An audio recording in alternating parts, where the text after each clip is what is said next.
ഉണ്ടോ? ആ ഉണ്ട്.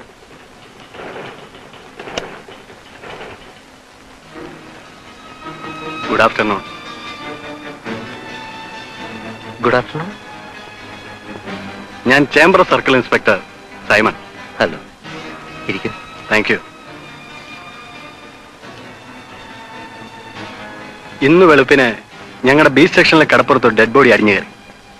അത് ഈ ഫാക്ടറിയുടെ ജനറൽ മാനേജർ വേണുഗോപാലിൻ്റെതാണ് തിരിച്ചറിഞ്ഞിട്ടുണ്ട്. Venu? Are you sure? Yes, sure. അതൊരു കൊലപാതകമാണ്. മൃതദേഹം തീരെ തടിയരുന്ന ഉദ്ദേശത്തിൽ പുറങ്കലിൽ തള്ളിയതാണ്. 3-4 ദിവസത്തെ പഴക്കമെങ്കിലും കാണും അതിന്. ബോഡി ഇപ്പൊ പോസ്റ്റ്മോർട്ടം കഴിഞ്ഞ് മോർച്ചറിയിലുണ്ട്. അദ്ദേഹത്തിന് ആരുണ്ട് വേണ്ടപ്പെട്ടവർ ഏറ്റുവാങ്ങാൻ? വേണുവിന് അമ്മ മാത്രമേ ഉള്ളൂ. അവര് കണ്ണു കാണാൻ മേലാത്ത അവശയായ ഒരു വൃദ്ധയാണ്. ബോഡി ഞാൻ ഏറ്റുവാങ്ങിക്കോളാം. ഓക്കെ. ഈ കേസിന്റെ ഇൻവെസ്റ്റിഗേഷൻ എനിക്കായതുകൊണ്ട് മിസ്റ്റർ സുരേഷിന്റെ ഒരു ഡീറ്റെയിൽ സ്റ്റേറ്റ്മെന്റ് എനിക്ക് വേണം. അതായത് വേണുവിന്റെ വ്യക്തി ജീവിതത്തിലോ ബിസിനസ്സിലോ ഏതെങ്കിലും ശത്രുക്കളുള്ളതായോ? നോ, വേണുവിന് ഒരിടത്തും ഒരു ശത്രു പോലും ഇല്ല. എനിക്ക് ഉറപ്പാണത്. 10-28 വർഷം മുമ്പ് ഒരു അഗതിയായി എന്റെ വീട്ടിൽ കടന്നു വന്നതാണ് വേണു. സാറിന് കുടിക്കാൻ എന്തെങ്കിലും? No thanks. എന്നിട്ട് അച്ഛന് ഒരു പ്രത്യേക വാത്സല്യം തോന്നിയതുകൊണ്ട് അച്ഛനാണ് വേണുവിനെ വളർത്തിയതും പഠിപ്പിച്ചതും ഈ ഫാക്ടറിയിൽ ജോലിക്കിരുത്തിയതും ഒക്കെ. എനിക്കാണെങ്കിൽ എന്റെ സ്വന്തം സഹോദരനെ പോലാണ്. അച്ഛൻ മരിച്ചു കഴിഞ്ഞ് ഞാൻ ഈ ഫാക്ടറിയിൽ MD ആയപ്പോ വേണുവിനോട് ചോദിക്കാതെ ഞാനൊന്നും ചെയ്തിട്ടില്ല, ചെയ്യാൻ പറ്റുകയില്ല. ഈ ഫാക്ടറിയിലെ ഒറ്റ ജീവനക്കാരനും ഇതുവരെ വേണുവിനെതിരെ ഒരു പരാതിയോ പരിഭവമോ പറഞ്ഞിട്ട് പോലുമില്ല. പണ്ട് മുതലേ മാസത്തിലൊരിക്കൽ അവൻ അമ്മയെ കാണാൻ പോകും. ഇവിടെ എല്ലാ സ്വാതന്ത്ര്യമുള്ള അവൻ ആ സമയത്ത് ഫാക്ടറി വക കാർ പോലും എടുക്കാറില്ല, ബസ്സിലാ പോവുക.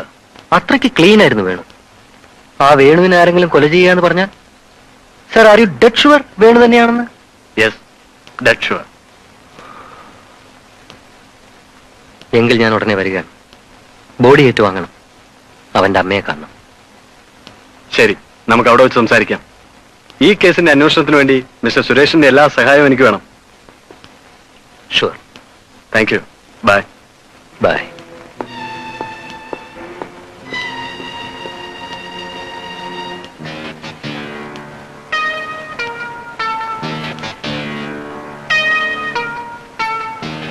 രഞ്ജിയെ വരാൻ പറ.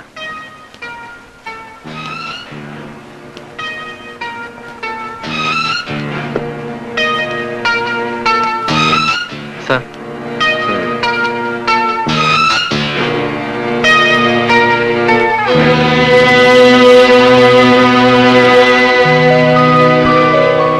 വേണുവിനെ ആരോ കൊലപ്പെടുത്തി. ബോഡി കരക്കടിഞ്ഞു. അത് ഏറ്റുവാങ്ങാനായി ഞാൻ അങ്ങോട്ട് പോവുകയാണ്. ജനറൽ മാനേജറുടെ മരണം ഫാക്ടറിയിൽ അനൗൺസ് ചെയ്തേക്കൂ. എന്നിട്ട് 2 ദിവസത്തെ അവധിയും പ്രഖ്യാപിക്കൂ. സർ, ആ കുട്ടി ഞാൻ കണ്ടു. ഈ ടൗണിലുണ്ട്, ഇവിടുത്തെ എൻ്റെ ആളുമായിട്ട്. അവൻ എന്നെ തിരിച്ചറിഞ്ഞു, ഒരുപക്ഷെ സാറിനെയും.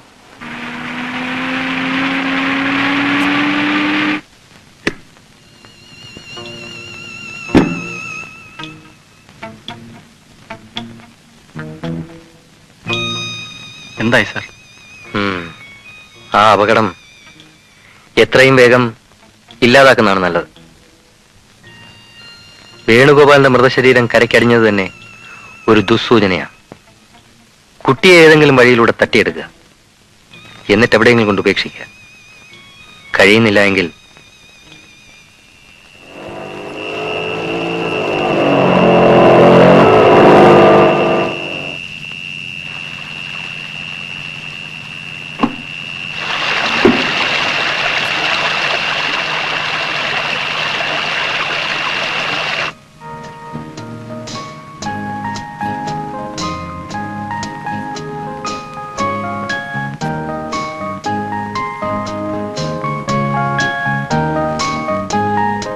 എന്നതാണ് വീട്ടിൽ പോകാറായില്ലേ? നീ വന്നിട്ട് പോകാന്ന് വിചാരിച്ചു. എവിടെയായിരുന്നു? ഒന്നും പറയണ്ട, വേണുഗോപാലിനെ ആരോ തട്ടി. പെണ്ണ് പ്രശ്നമായിരിക്കണം. ഏത് വേണുഗോപാലൻ? നീ അറിയും, നീയുമായിട്ട് പണ്ട് ടെന്നീസ് കളിച്ച് നടന്നിട്ടുള്ള പാർട്ടിയാ. ഇപ്പോഴാ ഗ്ലാസ് ഫാക്ടറിയുടെ ജനറൽ മാനേജർ ആയിരുന്നു. ഏതാ കൊച്ച്?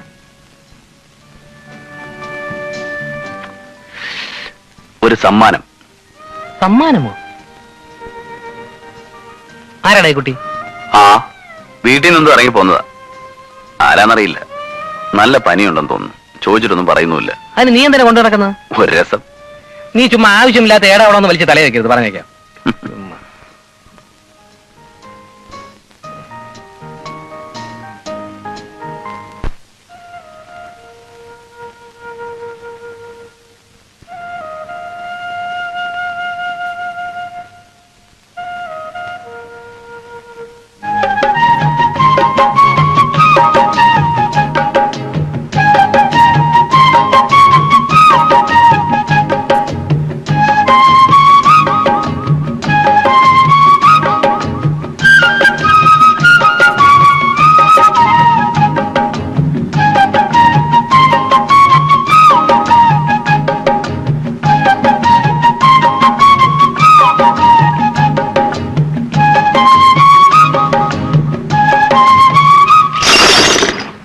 കിട്ടു.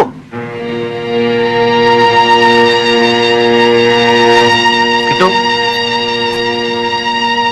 കിട്ടു.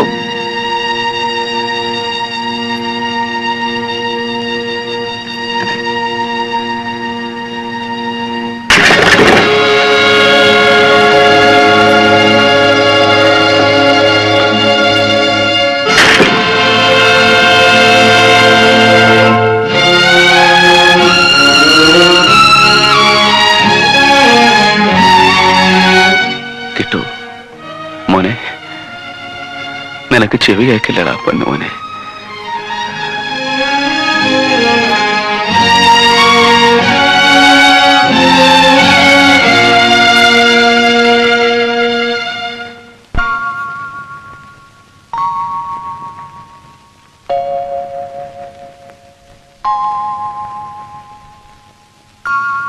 ഈ കുട്ടി നിങ്ങളുടെ ആരാ? എന്റെ ആരുമല്ല. എനിക്ക് ഈ കുട്ടിയെ വഴി കിടന്ന് കിട്ടിയതാ. അവന് വേണ്ടപ്പെട്ടവരാരൊക്കെ ഉണ്ടെന്ന് അന്വേഷിച്ചോണ്ടിരിക്കുക ഞാൻ. എന്നിട്ട് വല്ലവരെയും കണ്ടെത്തിയോ? ഇല്ല. പേപ്പറിൽ ഒരു പരസ്യം കൊടുത്താലോ എന്ന് ആലോചിക്കുക. വലിയ പ്രയോജനമൊന്നും ഉണ്ടാവാൻ തോന്നുന്നില്ല. അവന്റെ അച്ഛനും അമ്മയും അവനെ വഴിയിൽ ഉപേക്ഷിച്ചതാവാനാവും സാധ്യത.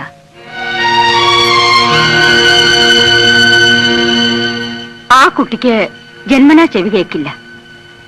അതുകൊണ്ട് തന്നെ അവന് വർത്തമാനം പറയാനും പറ്റില്ല. മൂകനും ബദരനുമാണ് അവൻ. Deaf and dumb. ജന്മനാ ഉള്ളതായതുകൊണ്ട് ഇതിനൊരു ട്രീറ്റ്മെന്റും ഇല്ല. അങ്ങനെയുള്ള കുട്ടിയെ മെനക്കെട്ട് പോറ്റണ്ടെന്ന് രക്ഷിതാക്കൾ വിചാരിച്ചിരിക്കും. അവനെ രക്ഷിക്കാൻ ഒരു മാർഗമില്ലേ ഡോക്ടർ? എന്തു മാർഗം? മദ്രാസിലൊരു ഇൻസ്റ്റിറ്റ്യൂട്ട് ഉണ്ട്. അവിടെ കൊണ്ട് ചേർത്താൽ കുറെ വർഷങ്ങൾ കൊണ്ട് അവൻ സംസാരിക്കാനാവും. അവര് നന്നായിട്ട് ട്രെയിനിങ് കൊടുക്കും. നമ്മൾ അവനോട് സംസാരിക്കുന്നത് അവന് കേൾക്കില്ല. പക്ഷേ നമ്മുടെ ചുണ്ടിന്റെ ചലനം നോക്കി നമ്മൾ എന്താണ് പറയുന്നത് മനസ്സിലാക്കിയിട്ട് അവന് മറുപടി പറയാൻ പറ്റും. അതിന് ഒരുപാട് വർഷങ്ങൾ പിടിക്കും. ഒരുപാട് പണച്ചെലവും ആവും. കൊണ്ടുപോയാൽ കൊള്ളാം. ഇല്ലെങ്കിൽ ഇവൻ വളർന്നു വരുമ്പോൾ സാധാരണ പൊട്ടന്മാരെ പോലെ കൈയൊക്കെ പൊക്കി ആംഗ്യ ഭാഷയിലൂടെ എന്തെങ്കിലുമൊക്കെ കാണിക്കും. ചുണ്ടിന്റെ ചലനത്തിലൂടെ കാര്യങ്ങൾ മനസ്സിലാക്കാനുള്ള പ്രാപ്തി ഉണ്ടാക്കുക എന്നുള്ളതാണ് ആ ട്രീറ്റ്മെന്റ്.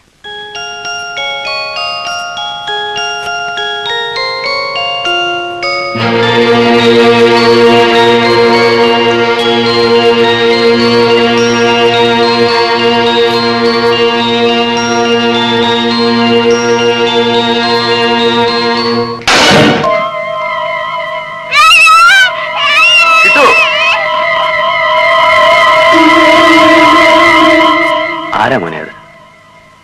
എന്നാത്തിനാ നീ കരഞ്ഞേ?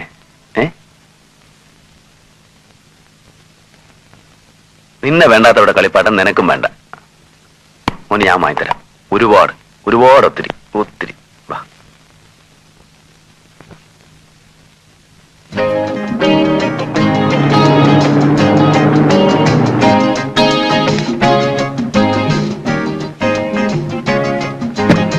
അനങ്ങാതിരുന്നു.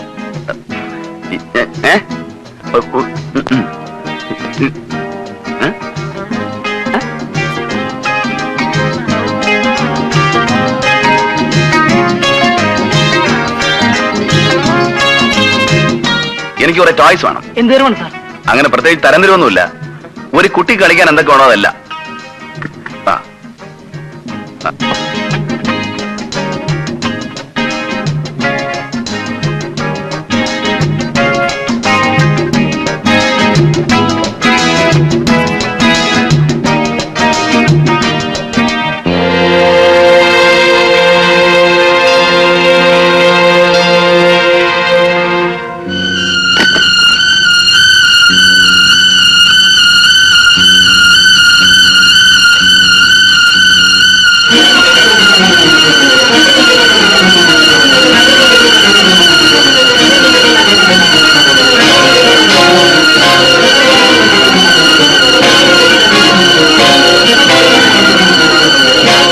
മടിക്കണ്ട.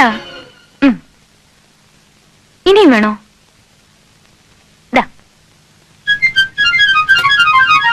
നിങ്ങളുടെ കുട്ടിയാ? അതെ. ആ, നിങ്ങളുടെ കുട്ടിയല്ലേ?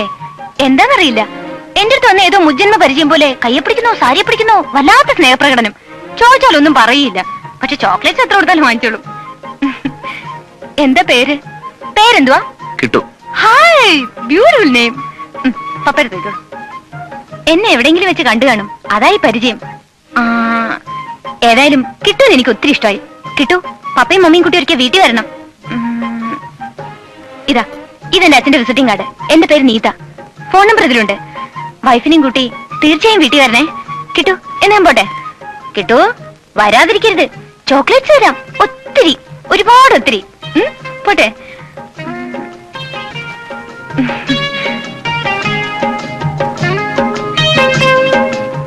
ഏതാടാ ഈ മുജ്ജന്മ പരിചയം?